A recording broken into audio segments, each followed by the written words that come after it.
There is no incentive on the current regime to address genuinely the challenges affecting Zimbabwe. Tikavunza Jehovah ari kumusaroko kuti nyika yeZimbabwe inotongwa nani? Mwari anoti inotongwa neZANU-PF.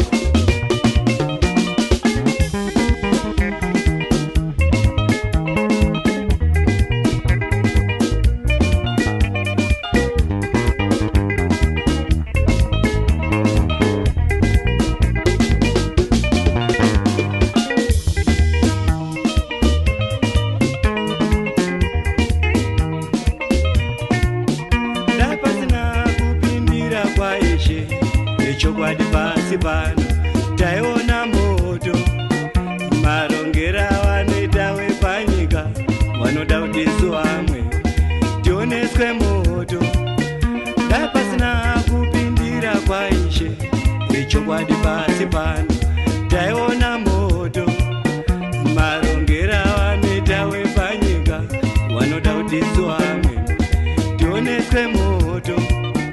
This is the situation right now here on Heart and Soul TV and radio in proud partnership with Kotrat. Now, we are looking into the audit reports that the Parliament of Zimbabwe has received. Now, as you know, annually, the Auditor General presents audit reports of government finances to the Parliament for its looking at it and so that they also find out the gaps, how taxpayers' money are being used and how they are being abused as well. And after that report is given to Parliament, we also obviously expect if there are any issues of corruption, fraud, for the Zimbabwe Anti-Corruption Commission to act. Now, we are in conversation this afternoon with former Finance Minister, Harare East Honorable Member of Parliament of the House of Assembly, and the Vice President of the CCC, the CCC, Tendai Biti, Honorable Tendai Biti. Thank you very much, Honorable Tendai Biti, and thank you for joining me. Good morning, Dara, and good morning to your viewers and listeners. Amazing. Now, we want to discuss the 2020 audit report. Now, just from you having read it and appreciated it, what are the major highlights for you from that audit report? Yeah, it's shocking. It's shocking, and I hope that Parliament's Public Accounts Committee, which I used to chair, will do a decent job in unpacking it and in exposing it. This report actually shows a number of things. That number one, we literally don't have a government. Or more precisely, we have a pariah government, a rogue government that doesn't respect Parliament, that doesn't respect the budgets that are passed. Number two, the omissions, no one pays attention to the statements, the qualifications, the findings by the Auditor General. So it appears when you read the 2017 audit report, the 2018 audit report, the 2019 audit report, and the current one, the 2020 audit report, it is as if the more the auditor speaks and complains and raises an issue, the more they amplify it in breach, not in addressing, not in dealing with the mischief. And so there's a culture of impunity. There's a culture of indifference. There's a culture of we don't care. You can do whatever you want. And increasingly, there is unbridled, unapproved over expenditure, which the Auditor General euphemistically refers to in her reports as unapproved, unallocated reserves. when she puts it like that, there's some sophistry, there's some sophistication, but it's just putting a lipstick, putting mascara on a demon. It's just a euphemism for saying these people are spending money outside Parliament without approval, and these amounts have been increasing. So in 2017, it was 2.7 billion US dollars. In 2018, it was 3.5 billion US dollars. In 2019, it was 6.9 billion US dollars. 2020, it's 102 billion Zimbabwean dollars now. But of course, whatever exchange rate you use to convert the 102 billion Zimbabwean dollars into US dollars will give you a figure of 25 billion US dollars. So it's ridiculous. So increasingly, the over expenditure is increasing. Meanwhile, the complaints by the Auditor General are increasing. But the more the Auditor General yells and screams, she may as well scream on the top of Mount Everest. They don't care. The more they actually increase their levels of non-compliance. So 2019 is very significant because in 2019, the accounts of the Ministry of Finance were qualified. The Auditor General raises 57 issues against the Ministry of Finance. The Ministry of Finance is a sui generis ministry. It's an extraordinary ministry in that it is like any other ministry. It gets money from Parliament, but it is also an oversight ministry. It supervises other ministries. It regulates expenditure, and it is given this function in terms of the Public Finance Management Act, this oversight role over other ministries. It houses the office of the Auditor General. So it houses the office of the Accountant General. And the Accountant General is the public figure responsible for payments. It houses the office of the Paymaster General, who is the permanent secretary in the Ministry of Finance. And the Paymaster General is the one who receives the budget, the blue book, from the Parliament, and ensures that all payments are done in terms of the blue book. All payments are done in terms of the appropriation done by Parliament. So it is a gatekeeper.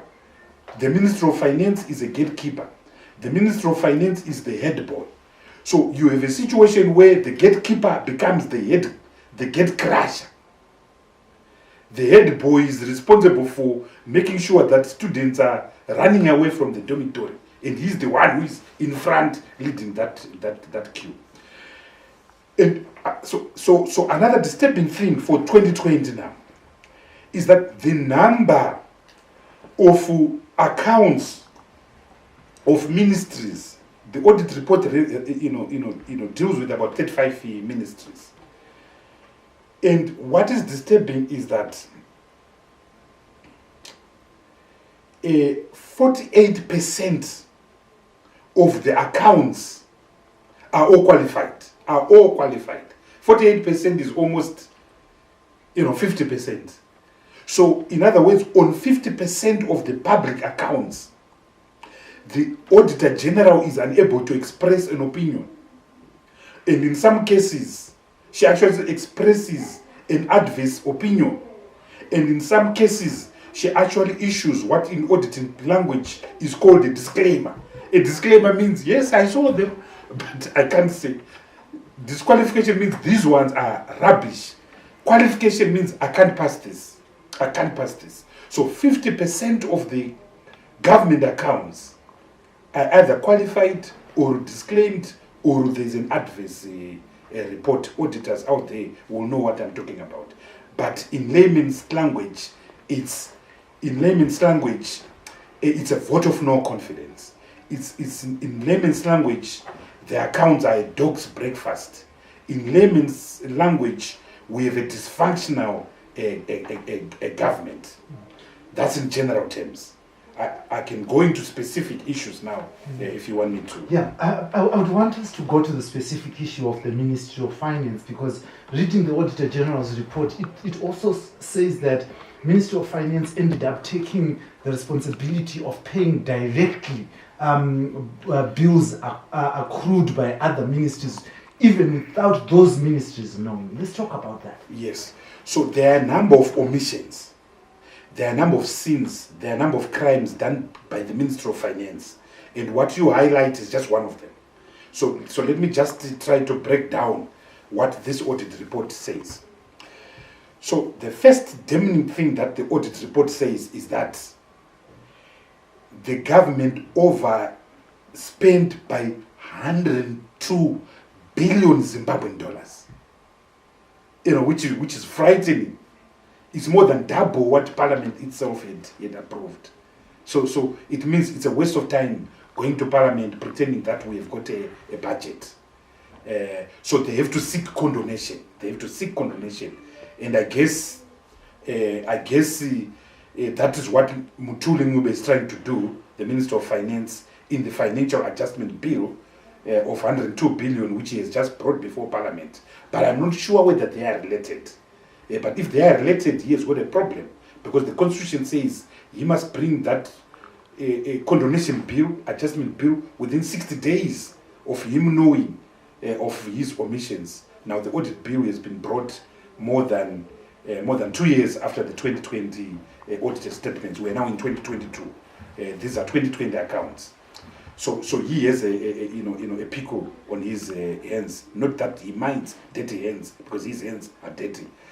So that's the second thing. So that's the first thing. The second thing that is very terrible, unbelievable. You would have thought that with the over expenditure of 102 billion, ministries would then be Fully funded. fully funded.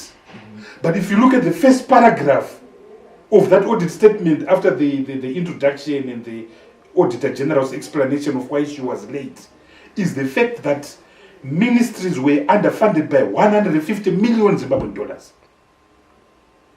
Ministries like health and so forth.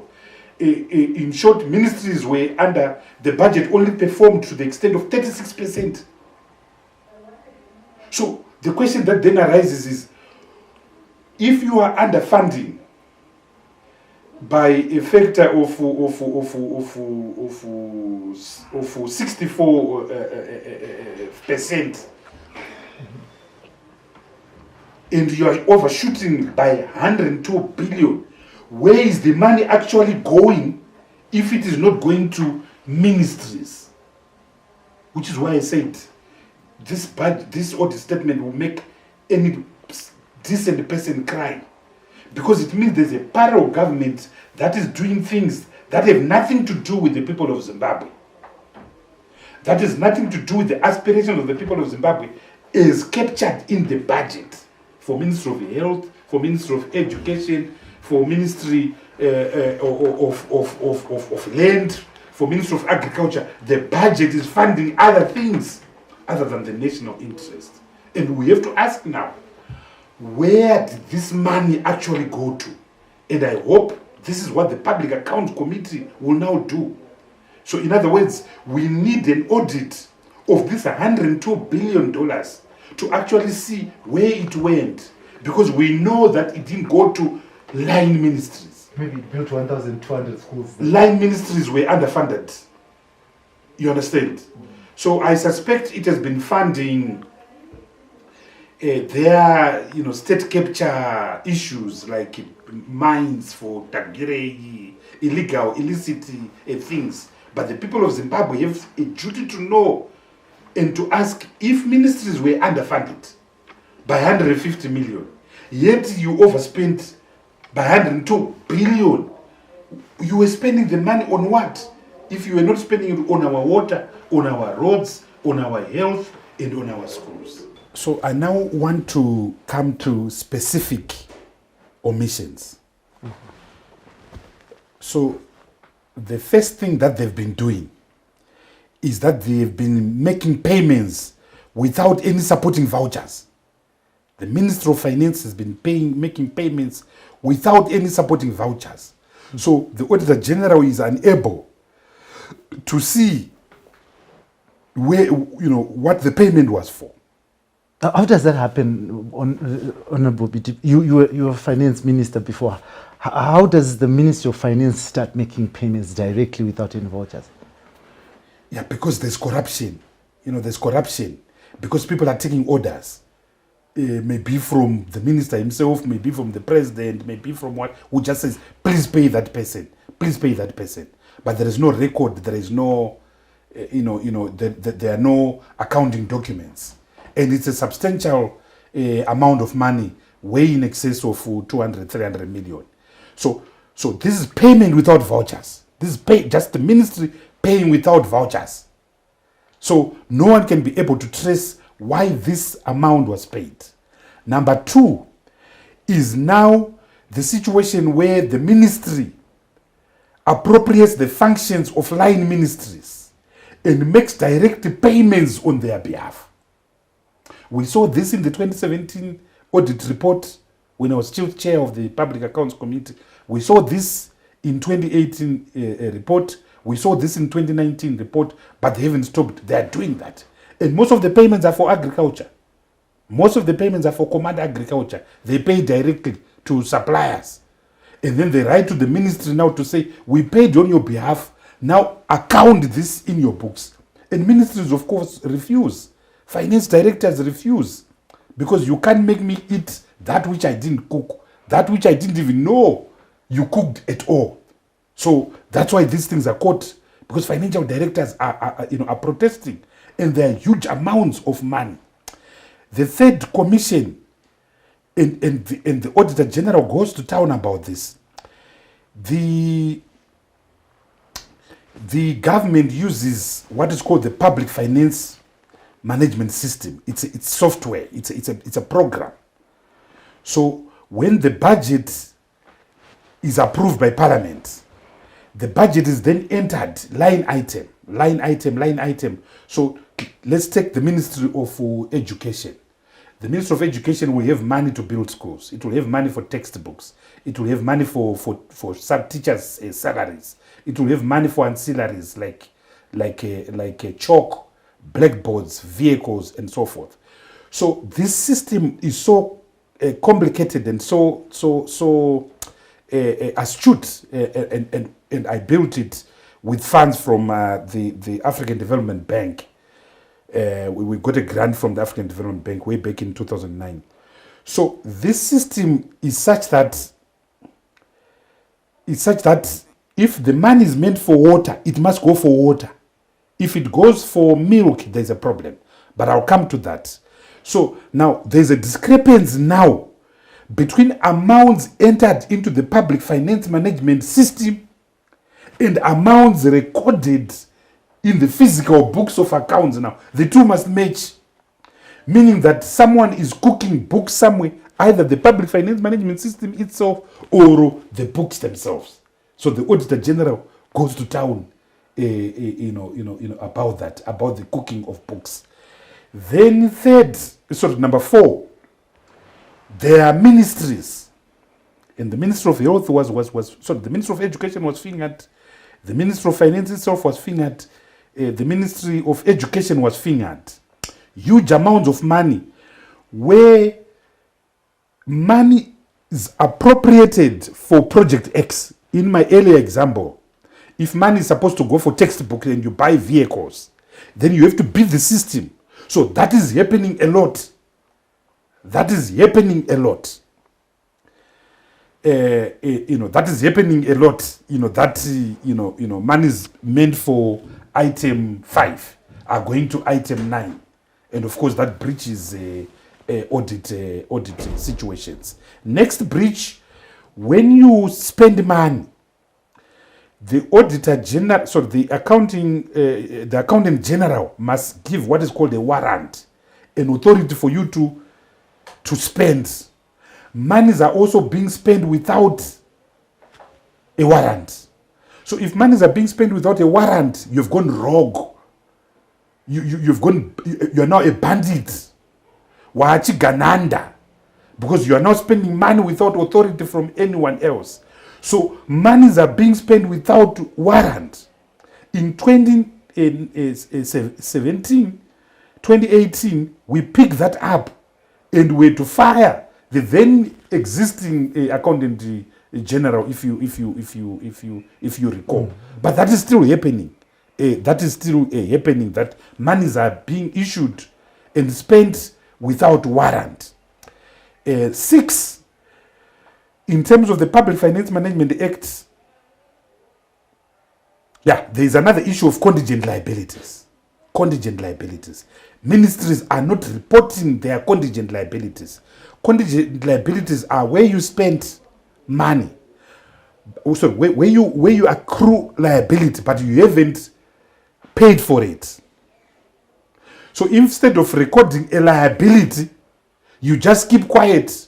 But even though you've incurred a cost, and the number one ministry which was picked for that is the Ministry of Agriculture, with almost a billion contingent liabilities not disclosed. And if you don't disclose contingent liabilities, it means there's a misstatement. The books of accounts are not a true reflection of the books. So, in a nutshell, there is free for all in government. There are no penalties against errant behavior. The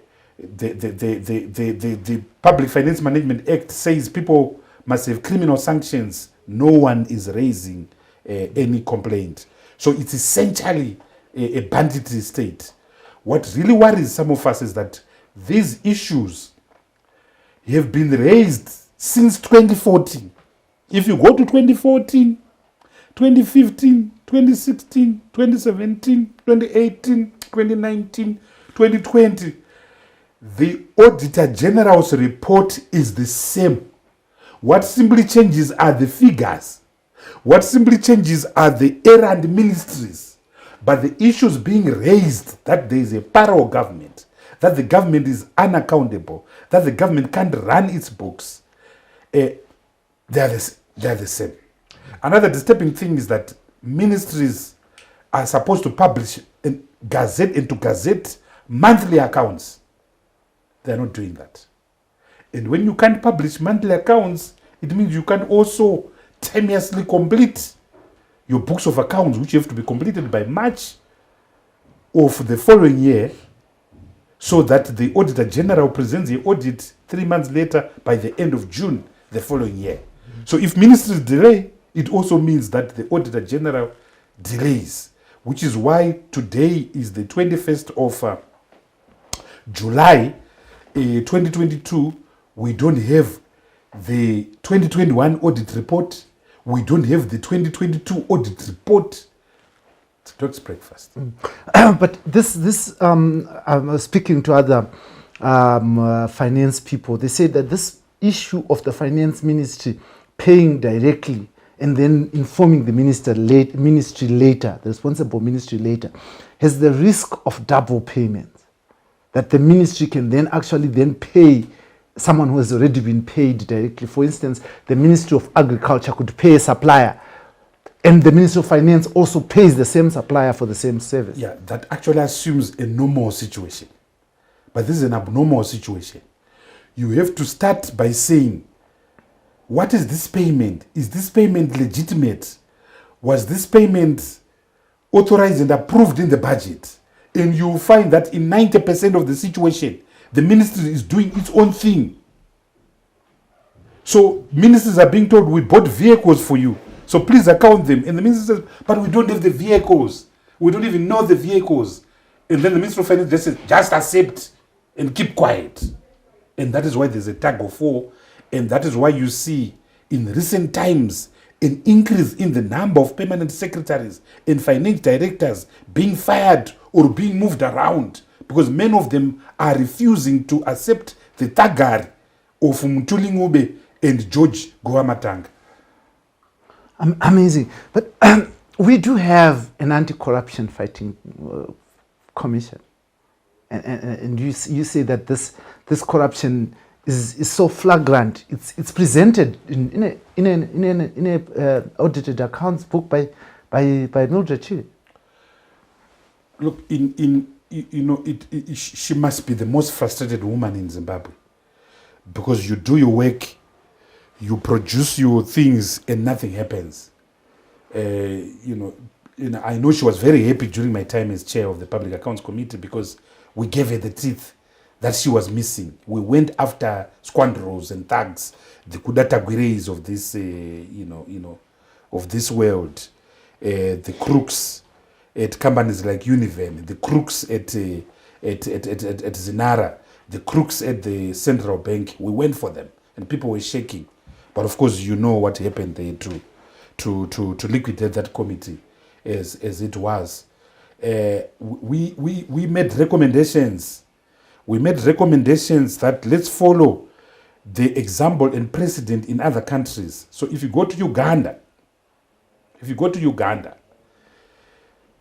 the Auditor General's report goes to the Anti-Corruption Commission. It goes to the police. And there's a specialized department that acts on that.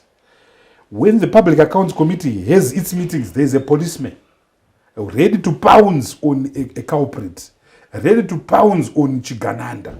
So there's therefore a connection now between the important work of our public auditor and criminal sanctions.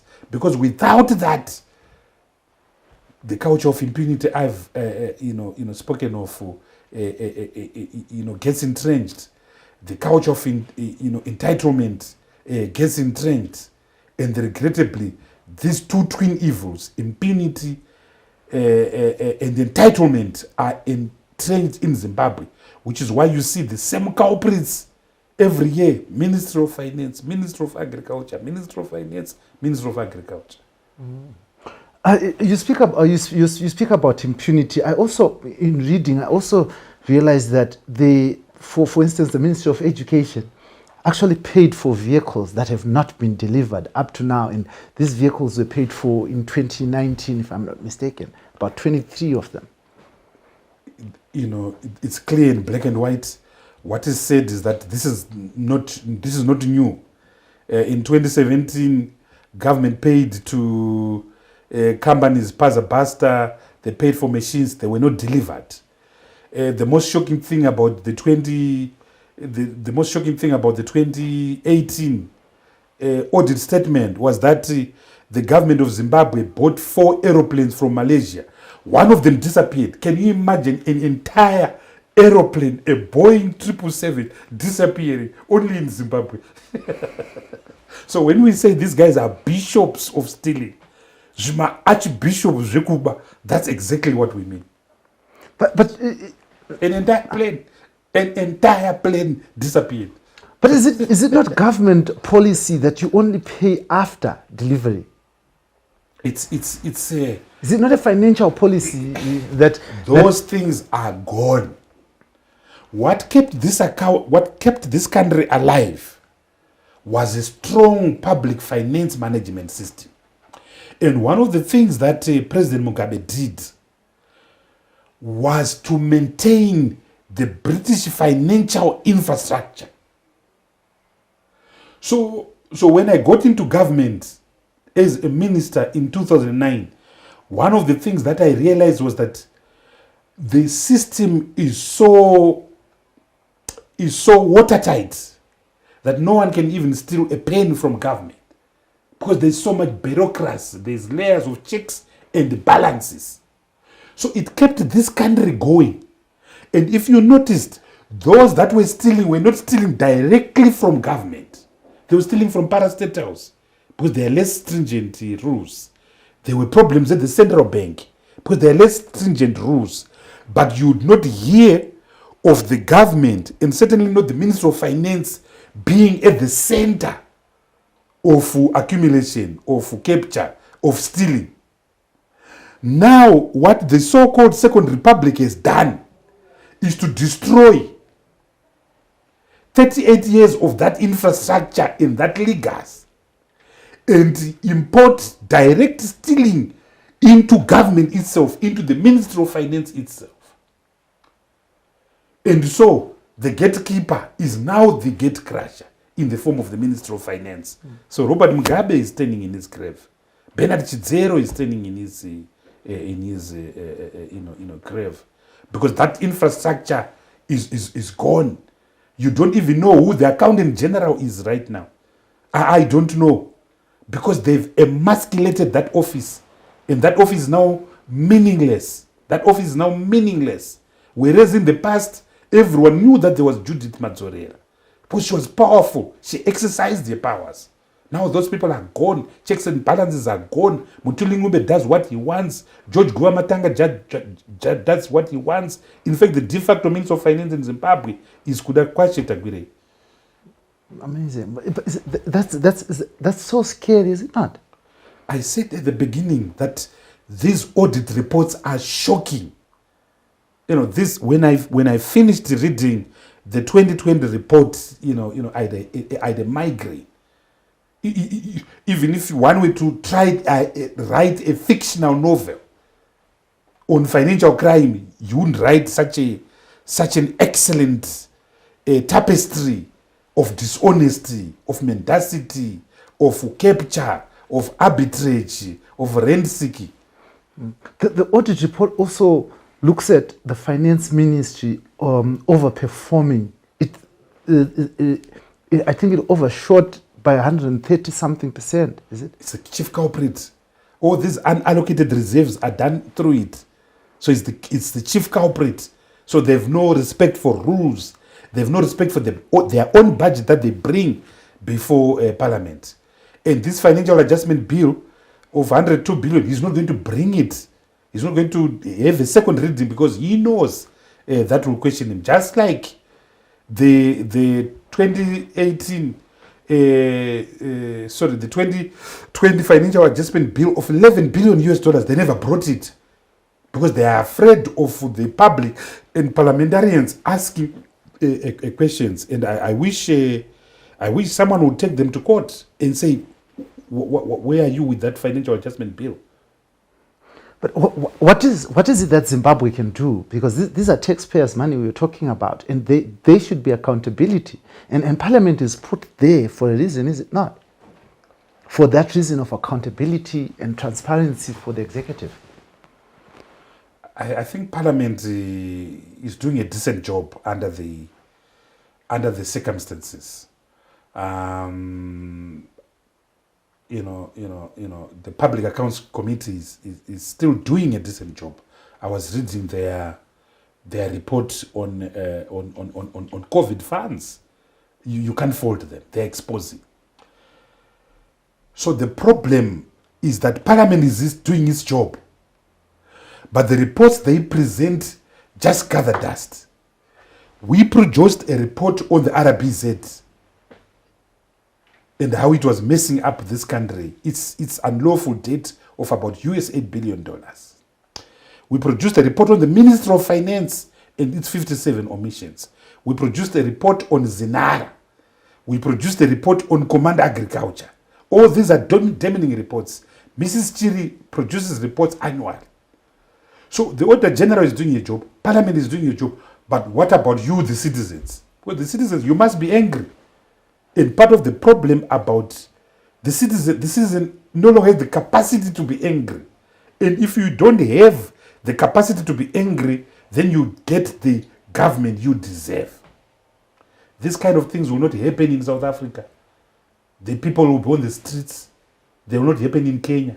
They will not happen in Zambia here.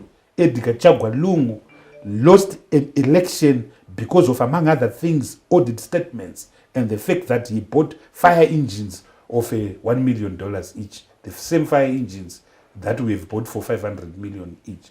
So the citizen is not playing its own role.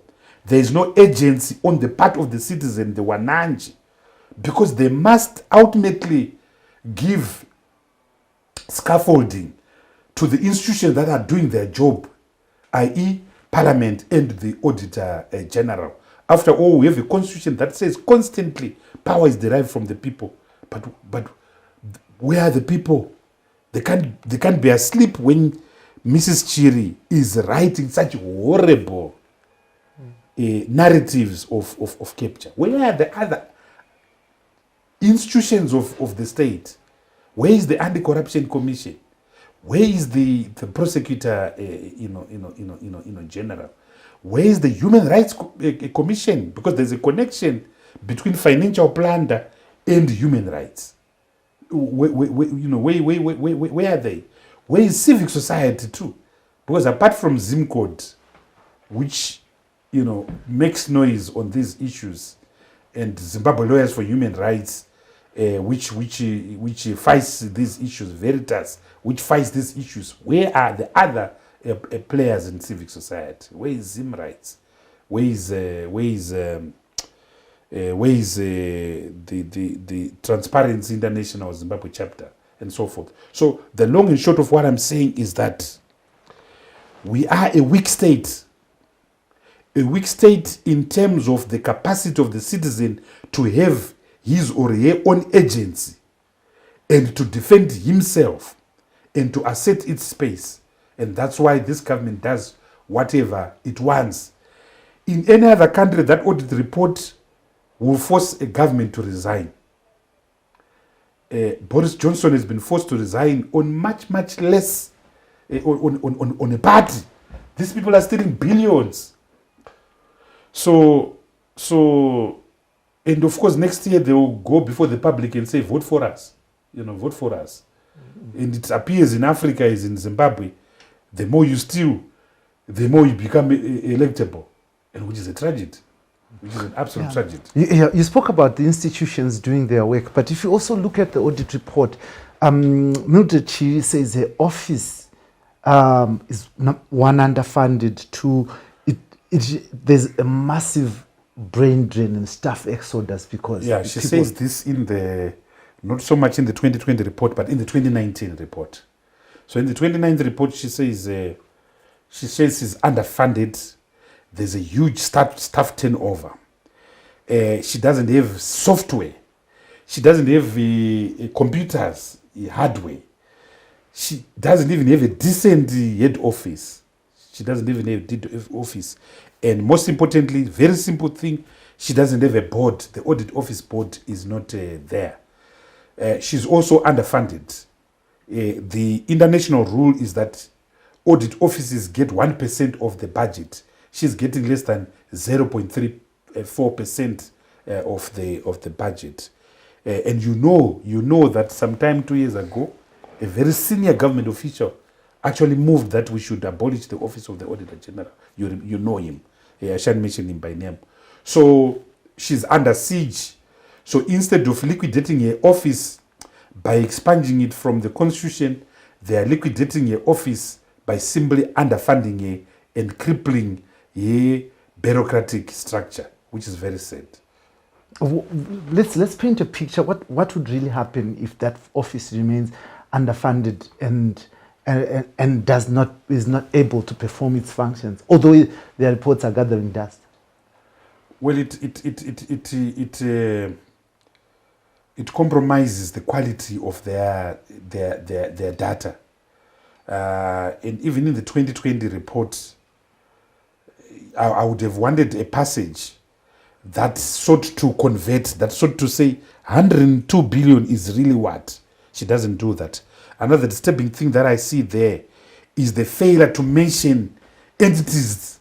So you are told the company got Y, but you are not told of the company. In the past, you would mention Pasta, Secunda, and so forth.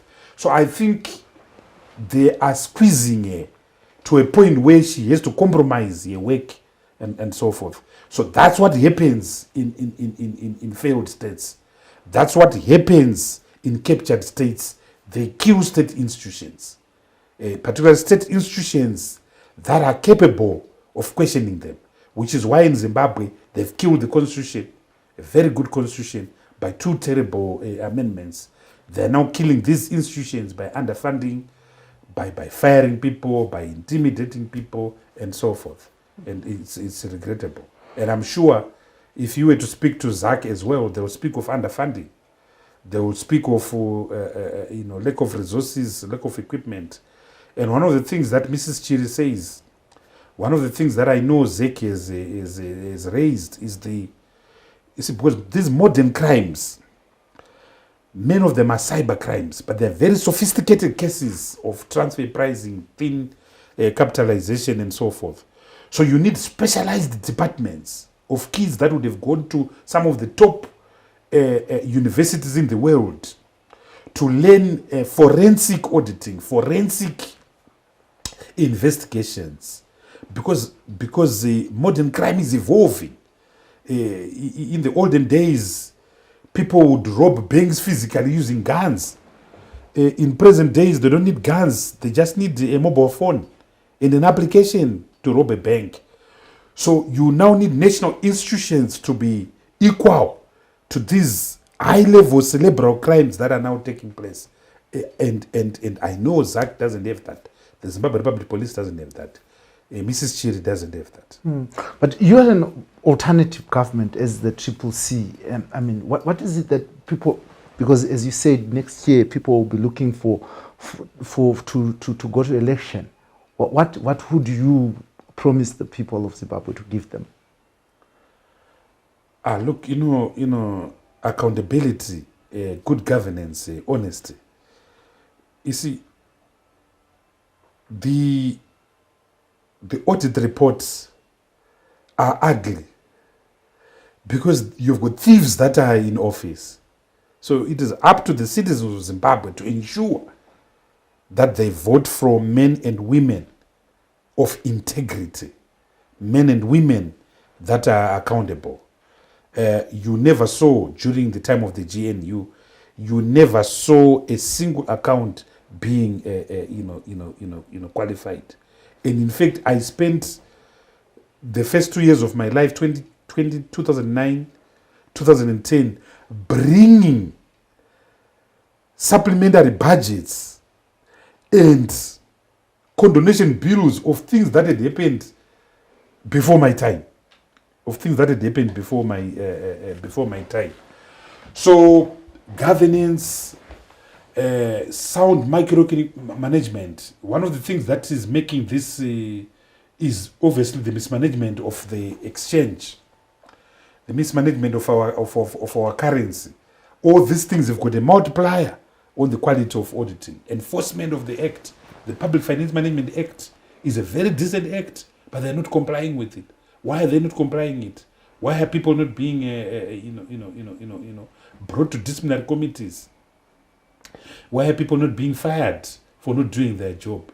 So it's an entire ecosystem that requires changing, and Zimbabwe needs to change it as soon as possible because, as I've said before, it's getting worse and worse. We started off at 2.7 billion. We went to 3.5 billion. We went to 6.9 billion. And now we are 102 billion. It's a dog's breakfast. I just want to hear your views, Honorable Vice President of the CC, on the gold coins. I want to solicit your views. Government will be selling gold coins, and they say that this is probably going to bring some stability to our local currency and also savings to the people of Zimbabwe.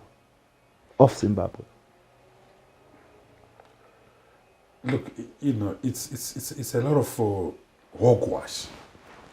It's a lot of rubbish. How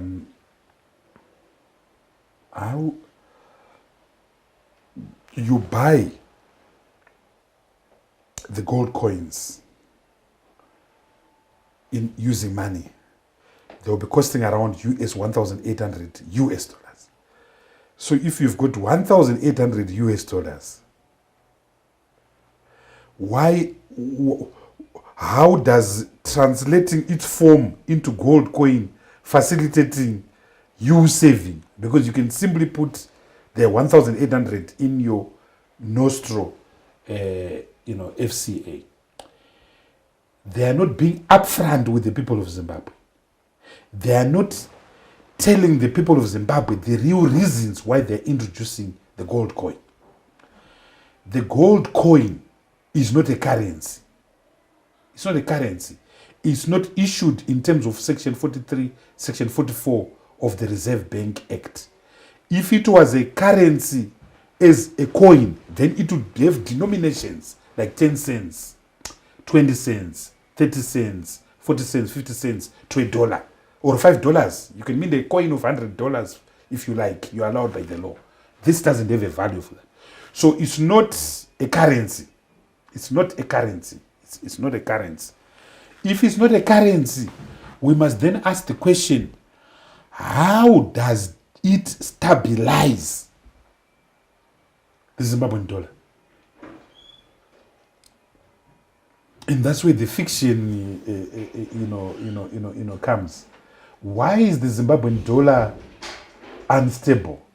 The Zimbabwean dollar is unstable, number one, because the process of de-dollarization was done without the existence of the requisite fundamentals being in place. What are those requisite fundamentals? Number one, you need a strong current account. In other words, you need to be exporting more than you are importing.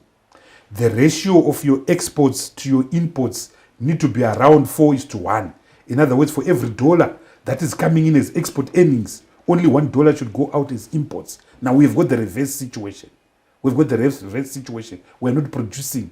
Our GDP is low. We're not earning a lot of foreign currency. So there will always be pressure on the Zimbabwean dollar. Two, we are printing money. There's too much money chasing the US dollar. And therefore the price of the Zimbabwean dollar goes down. Where is this money coming from? They are dishing out billions and billions of dollars to contractors that are building these roads. When these people get their money in RTGS, they immediately go and purchase the US dollar. They are theoretically pushing billions of dollars to farmers who are delivering grain at the GMB. Theoretically, farmers are being paid for maize $90 per ton and $76,000 per ton. When they get their $76,000, because it's losing value every day, they go to the paro market. So there's constant pressure. There's too much RTGS, too much local currency pursuing the US dollar. And when you've got too much money chasing too few goods, two things happen. The value of your local currency goes down and inflation goes up. We have been here before, Mkoma, blessed. This is what happened in 2008. This is what happened in 2007. This is what happened in 2006. Surely we should have a shame. We should have learned from our mistake. The gold coin does not address any of those issues. The gold coin does not address any of those issues. It doesn't address our current account. It doesn't address the issue of money being pumped into the. But 3 weeks ago, Finance Minister Mtuli made a statement which he said that when they also announced the gold coins, that this was currency stabilization measures, which also put legal use of the US dollar back into circulation and stuff like that. How did you see that statement? They said that on the 4th of May 2016, when they introduced the bond note, if you go to the paper that John Mangunja presented on the 4th of May, it was also called currency stabilization. They say that in October of 2018, when they bifurcated accounts between Nostro FCA and RTGS FCA, they called it a currency stabilization measure. So each time they use the word currency stabilization measure, you must know what it really means. A currency destabilization measure. Don't believe them. Don't trust them. But in your reading of that statement, did it do anything meaningful for the economy? No one believes what Mtuli Ngube says. That is why each minute, the minute he opens his mouth, things get worse. He opened his mouth on the 7th of June, when he banned banks, things got worse. He opened his mouth 2 weeks ago on the 25th when he announced the continued existence of multiple currencies. Things got worse. When he had made his announcement on the 7th of May, the rate was 1:300. Now it's 1:1000. So he should seal his mouth shut. He's bad for the economy. The reason why he's bad for the economy is that no one trusts him. No one believes in him. No one has got confidence in him. I don't know about his children, but I know that the market out there doesn't trust and believe him. And there was a statement that was made on that day. And I wanted us to discuss this. But so let me just finish on the gold coin. Let me just finish on the gold coin. Zimbabwe has become a major center of money laundering. So as I'm talking to you right now, there are millions of dollars that are coming into Zimbabwe to buy our gold. So that money is being cleaned in Zimbabwe. Zimbabwe has become a washing machine. So Zimbabwe cleans the money. The money goes out as gold bars. When the money goes out as gold bars are clean. They're fungible. They can be sold anyway. So gold coins are simply further enabling the destination Zimbabwe is a big washing machine that is cleaning this gold. And we know who controls gold in Zimbabwe. We know who the gold players are. Ask Scott Sakupad. Ask Simon Radland. There's a man in Midlands who owns 700 gold claims. Ask Owen Munda. I shan't mention his name. You know him. He loves to put on a scarf. Him and his children. They've literally taken over all the gold mines. So this is just a way of getting their money out. That is why this has no relationship with the ordinary person in the ordinary economy. What ordinary person and ordinary citizen has got 1,800 US dollars? You don't have that, Dara President. Your staff here don't have that. They earn in RTGS. So the bulk of our people have nothing to do with this. This is about elite capture. That same elite which gets money from the auction floor. That same elite which sells money on 4th Street. That same elite which gets roads contracts. That same elite which gets command agriculture imports. That same elite which has got gold mines. That same elite that owns the Zim alloys of this world. The Pintura nickels of this world. How many of them? They're not more than 20. Gigananda. The Z Gurnadis of this world. The Simon Radlands of this world, the Kudata Guireis of this world, they know them. That's why they can't name them. They are the same characters who abused Zamko, and you know one or two things about that. They are the same people that the Reserve Bank itself said there are people who have gone to borrow money, billions of dollars, and went and attacked the auction system, and when they attacked 4th Street, they can't be named, but they are the who is who of ZANU elite, the Billy Rottenbergs of this world. So this thing has nothing to do with the ordinary average person in Ngai, in Makokoa, in Cholocho, in Otito, in Chendambuya, in Mukumbura, in Rusambo, in Marymount Mission, in Mazoe Bridge. This has got everything to do with the crooks in suits who drive fancy cars that they park at Sam Levis Village. Yeah, as we close, on that particular day when they announced these measures, the Permanent Secretary of Finance said that when teachers were earning around $540 US per month during the time when you were the finance minister, he said something about the rate. Exchange rate. Yes. Yeah, but there was no exchange rate. You see, government must never put people who are not qualified, who don't have the qualifications. For you to be a permanent secretary in the Ministry of Finance, you must have at least a minimum of a master's degree in economics. So if you take people who can't spell the word GDP deflator, and who can't do economic modeling, you have a problem. And that is the problem. This guy ran one of the best performing banks in this country. I mean, a bank is an institution. That was a British institution. Anyone can run treasury, my friend, a bank treasury. So you have the requisite qualifications, you have knowledge. The Minister of Finance is a technical ministry. The Minister of Finance is a technical ministry. So you can't take youth officers and ward officers to be permanent secretaries. You have to have technical people with minimum qualifications of a master's degree in economics. Here, the Minister of Finance. You can put ward officers and youth officers in other ministries, but definitely not the Minister of Finance. but that statement makes sense to you because, I mean, It doesn't. it's 540 US There was dollars no there. exchange rate.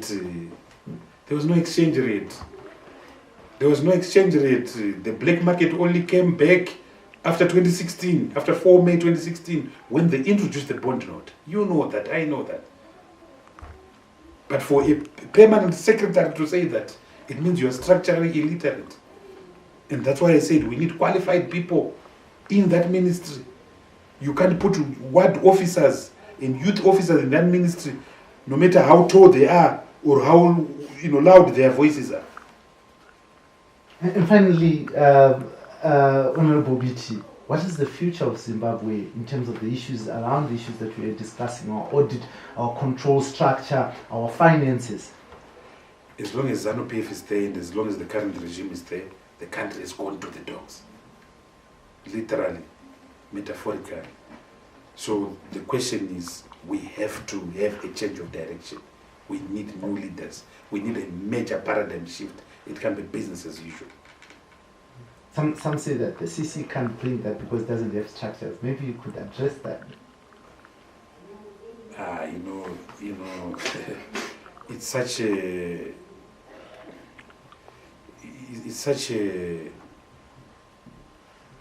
a pointless debate. It's really I watch it, I read about it. It's such a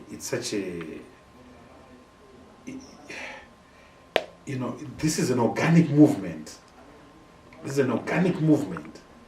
Everything it does is structured. Everything that we do is structured. It's got logic, it has got sense, it has got...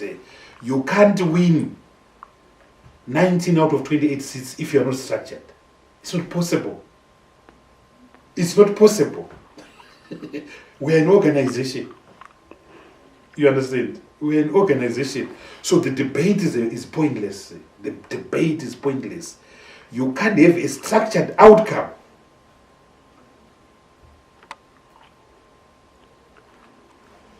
when you are non-existent.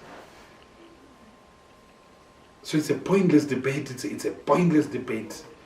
It's a puerile debate. It's a puerile debate. Let's debate ZANU-PF. Let's debate the failure. Let's debate these audit reports. Let's debate the failure of their education policy. Let's debate the failure of their... It's a pointless debate because everything that the CCC is doing is within a structured context.